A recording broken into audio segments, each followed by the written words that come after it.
I ran a successful year-long 15-session campaign for a grand total of 15 different players. And some showed up to almost all of the sessions, some showed up for maybe half or a third, while some didn't even show up for more than one or two. And not only did it work, I made 15 new fans of tabletop RPGs. As a matter of fact, the whole thing was so successful that my husband is now currently running his Star Wars RPG campaign with the exact same model, and he's doing a phenomenal job. It's his first time GMing. Welcome to the Shadowcasters Network. My name is Oz, and if you're having trouble getting your groups together to play your campaign, allow me to introduce you to the concept of drop-in, drop-out campaigns. Now, one of the biggest obstacles for getting anyone interested in playing your tabletop game is time. And this is true whether you are brand new and just starting out, or if you have boatloads of experience or somewhere in the middle. Time is an obstacle. Some people just have busier schedules or more irregular schedules than others. Like, I have friends who are nurses or they work retail, so they have really irregular hours, long hours. So the point is, we can't play if we can't meet up. And then you might also have to do that thing where you convince people who've never played before. You have to pitch to them what a tabletop RPG is, and you're like, oh yeah, we get together for 4 to 8 hours and it could go on for years, and they don't even know if they're gonna like it. That's a huge commitment, and it's just easier for them to say, yeah, that doesn't sound like it's for me. That ends up killing your campaign before you even get started. And so you need to solve both of these problems at the same time. And really, they're actually the same problem. It's getting players to show up.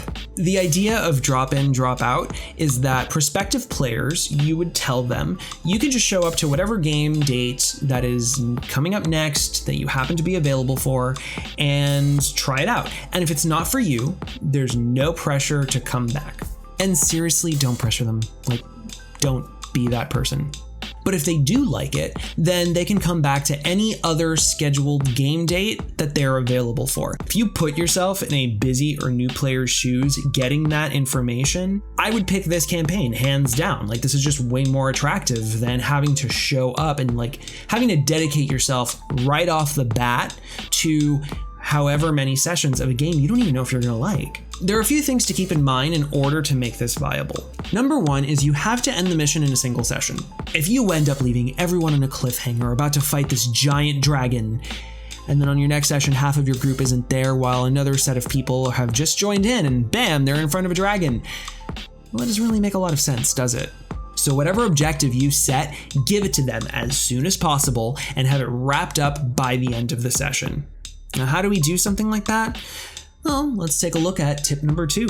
Respect everyone's time. Always ask how long you have with everybody at your table. So if you have 4 hours to play with before people have to go home, get your big bad's confrontation in by hour 3, the latest. And because everyone at the table knows that for this whole thing to even work, they need to wrap it up by the end of 4 hours, it's okay if you need to say, all right, let's speed this along, and narrate them through stuff like, you spend the next 2 days climbing a long and treacherous mountain path.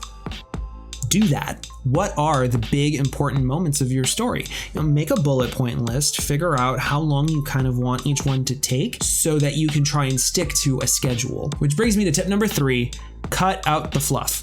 Dungeon delving in particular usually needs to be trimmed down because there's usually all of these rooms and hallways that don't actually feel cohesive to the story. They're just monster fights and traps that don't actually tell a story. They just kind of act as these time wasters. Just cut them out. Another thing that can eat up a lot of time is when the players roleplay and it just kind of meanders with nowhere to go and nobody's saying anything that's really making those characters and those relationships deeper and more interesting and more nuanced. It's just kind of hey, how's that sword?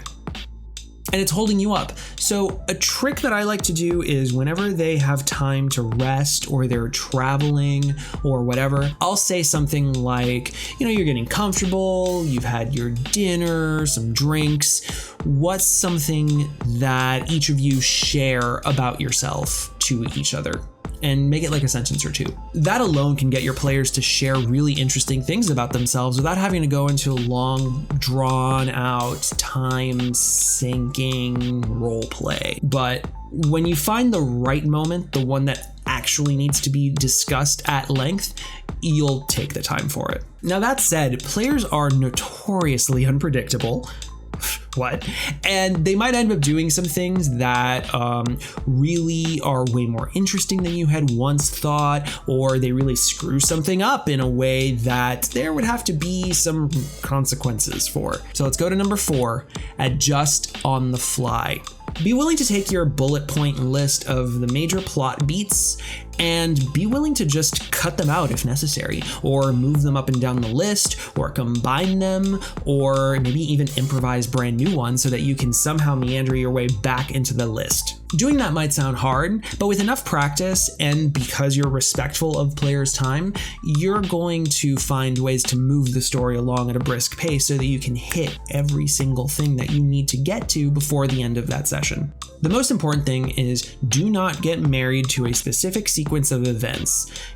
Especially don't get married to how players are going to move from one scene to another. All you need to know is what possible leads you can give in a scene in order to move them from that scene to any other one. Try to have more than one lead, because if they, set the only lead that you had on fire, now you have to do some mental gymnastics.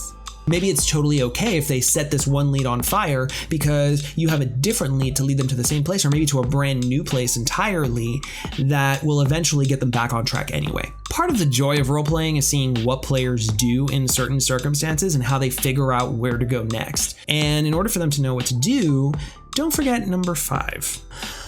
Breathe and then describe.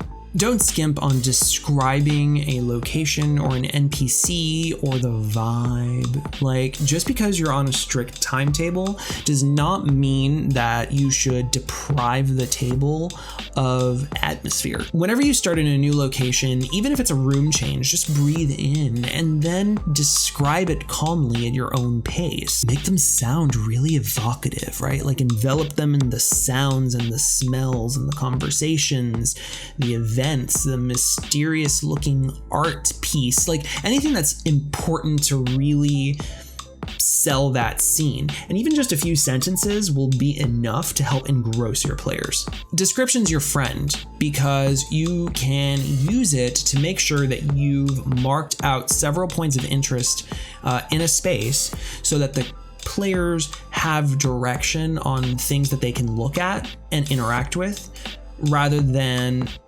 staring blankly back at you and going, can I roll a perception check? Just tell them. Unless there's something actively hiding from them, like a ninja, just describe it. If there's a clue hiding in a secret panel in a locked drawer of a desk, don't just say that there's a desk, right? And then hope that they go for it. You want to describe that desk in detail. It's ornate. It's made of cherry wood. There's papers stacked on it in an orderly fashion. And then one of the drawers happens to have a keyhole. Make it enticing enough to hopefully lead one of them to the desk to get the story moving forward. Now, of course, all of these tips I just gave you are mainly session by session, but not the entire campaign. So there's another 5 tips that I'm going to give you to run a campaign in this style. Number 1 is give the player characters the same home base. A drop-in, drop-out campaign can't really be all over the place, where you can go from one location to another across hundreds of miles without telling anybody, never returning to a home base.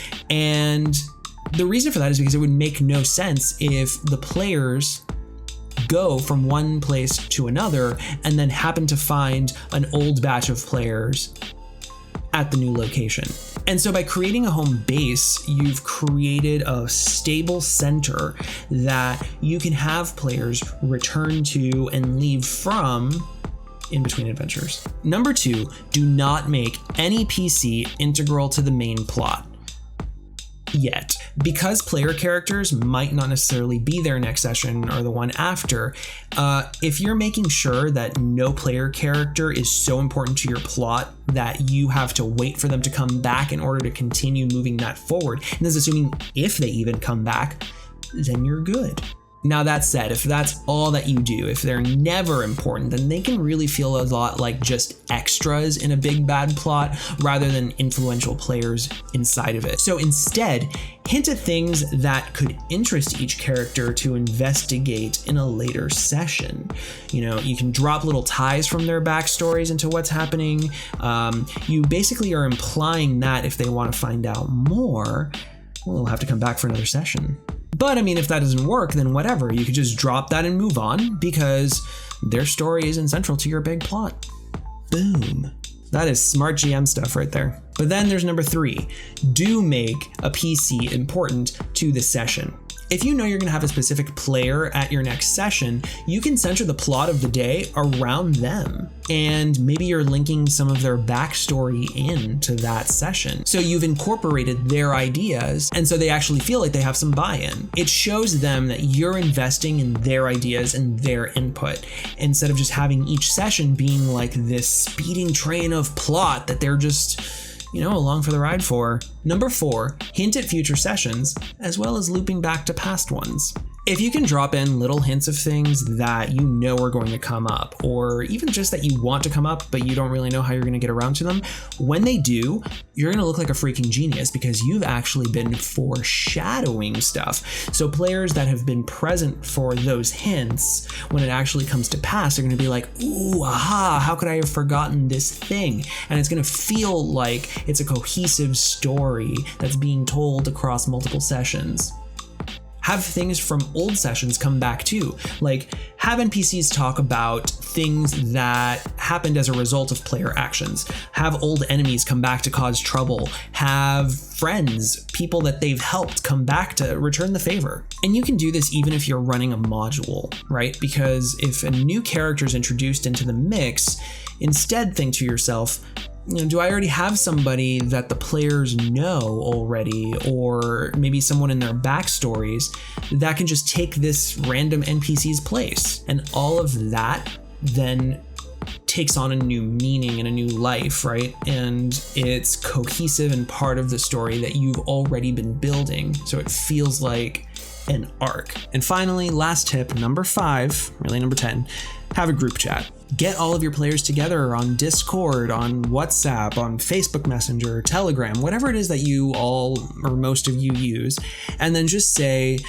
well, hey, I'm available on such and such day to run a session, and then see the replies. And if you get at least 2 or 3 people who happen to be available, bam, you have a session. Now, if a lot of people end up saying, well, I'm not available on that day, but I am available on the following day, see if you're available on that day, because then you might be able to accommodate a whole lot more players. Your players are going to end up not just using the chat to schedule, but also to like gab and fangirl over the things that happened in the previous session. They were coming to me and they were like, when's the next session? Because we're like this, we need to play. So there you have it. By rejecting the idea that you need a steady and consistent group to play your role-playing game, well, we've been seeing fantastic results. And I'm hoping that these tips help you do that too. Every group is different though, so I'm curious, will you be trying this? Or hey, come back and let us know how it actually is going for you in the comments below, and let me know any tips and tricks that you think I might have missed. Also, this is the part where I should let you know that you can follow me on Twitter at Ozcore, spelling below. You can also follow our channel on Twitter at SRCasters, or you can join our Discord, link in the description below. If you enjoyed this video, hit the like and subscribe button, and if you know somebody who might benefit from a drop-in, drop-out campaign, link them to this video.